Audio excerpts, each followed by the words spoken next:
слушаю.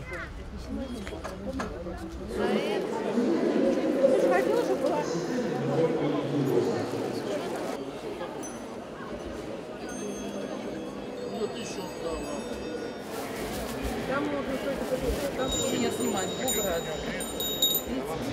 и мне вот наложили. Мы приехали на эту православную выставку, чтобы рассказать нашим братьям и сестрам в Осетии, во-первых, выразить свою благодарность за поддержку, которую Россия нам оказывает здесь. Спасибо большое.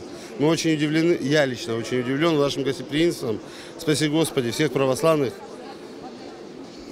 здесь и у нас.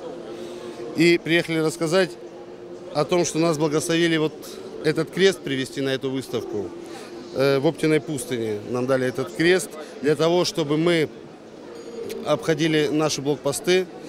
Наши ребята, которые в Славянске, Краматорске, в Константиновке, сейчас уже в Донецке, которые держат в руках оружие, говорят даже, что после того, как крестным ходом мы ходим с этим крестом, даже пули отскакивают от них.